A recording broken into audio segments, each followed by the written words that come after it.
A lot of people ask me, hey, Bill, should we wait? I mean, interest rates are high and the economy's slowing down. And look what's happening globally. I'm worried about something. And the bottom line is there's always going to be things to worry about. The interest rate environment or the lending environment is always going to be a concern. You have to look beyond those things. Real estate, commercial real estate is all about opportunity. It's about timing, and it's about having someone that can guide you and give you sage advice.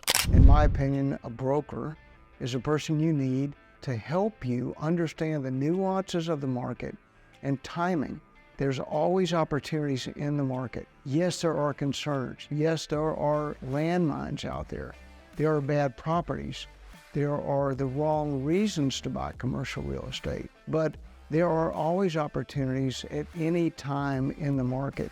You have to look beyond some of the dynamics that you see that may be stumbling blocks, but in reality, those stumbling blocks may be stepping stones to your next opportunity. What I'm trying to say is commercial real estate, different asset classes, whether it be industrial, multifamily, single family, land, retail, there is always a great opportunity out there. Yes, you have to take your time finding it. Yes, you need advice from a great broker. There are gems to be found.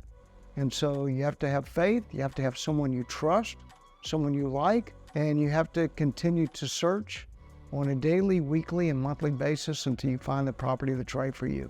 A lot of people are concerned about location. They think location is going to define their success. And in many ways, location is important in that way. You have to make sure in a city that's growing, if you're going to an outlying area, you have to make sure that the infrastructure is coming your way. That is the roads, single family development, retail. You want to go where there's a dearth of whatever it is you're trying to build. If you want to build a retail center, then you have to make sure you don't have too much competition. But in many ways, location is determined by you. What are you bringing to that location? Are you bringing something to that neighborhood or to that city or to that locale that's needed? Do people want it? We've talked about this before. Have you done your due diligence? Watch, look, listen. We've talked about that. Determine if there's a need. And you have to embrace your opportunity. A lot of times you make the difference in a location. Have you ever been to a store and you're like, wow, they treated me so great. They have a great inventory, but the people were amazing. I can't wait to go back. It happens in restaurants. It happens in hotels. It happens in apartments. The leasing manager was amazing. It happens in real estate. You find a great broker, whether it's commercial or residential, and you know that that's for you. Locations are the same way. Sometimes you go to a location, it's a retail center. You're looking for a place for your donut shop. And you go there and you have a really good feel about it.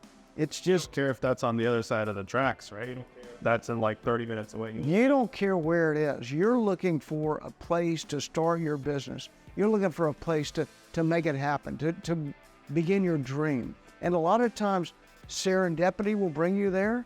Maybe it's prayer that brings you there. Maybe it's your broker that brings you there. Whatever it is, you arrive at that place. And if you do the due diligence and you get there and you're going, this is it, then you know that it's a location.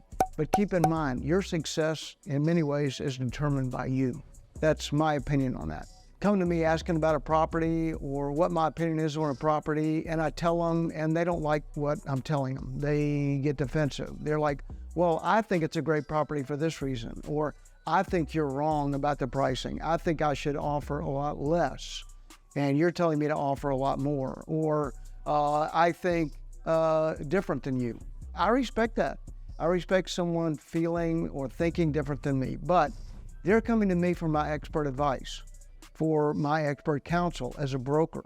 So I think sometimes you have to kind of check yourself. I've found that a lot of customers want to get belligerent with me and they want to be argumentative and they don't have a reason. I'll tell them this is the pricing based on the comps, based on what I know is happening in the market with this kind of asset class. This is how you should approach your offer. This is how you should structure the offer. And so I think a lot of times people need to take a step back or maybe ask a few more questions of their broker as to why their broker is making that recommendation to them. And I find that a lot of people get defensive and they get hard-headed about something, and so will miss a deal because they have either misinterpreted what a broker is trying to tell them, or they are just being argumentative for no reason. My advice is listen to your broker. If you have questions about why your broker is recommending what they are to you, ask them. But don't be hard-headed, don't be belligerent. Be more open-minded about, your relationship with your broker and about a particular property. Risk appetite is how aggressive are you in what you're trying to achieve with your commercial real estate. A lot of people will say, I've got $500,000 to invest and this is all the money I have. And I don't want to lose it. Well, you've got $500,000, so let's leverage that $500,000 into $2 million, and let's try and take that $2 million property and let's try and position it and sell it for $2.8 million, and I can probably get that done in 12 to 18 months. But they don't want to go to the bank and leverage their $500,000 into $2 million because they're afraid of the debt service and what will happen if the property doesn't sell in 12 to 18 months. So they are risk averse. They do not want to take that money and try and multiply it, if you will. So someone less risk averse would say, I've got $500,000 and I want to buy something for $500,000 and no more.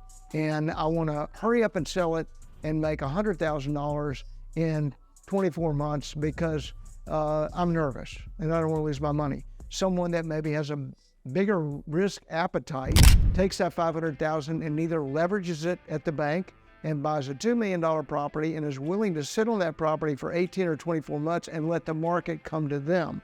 If there's infrastructure, if it's in a growing area, if there's gentrification going on, they're willing to wait to realize the outsized gain from their $500,000 investment. That's the difference in risk appetite.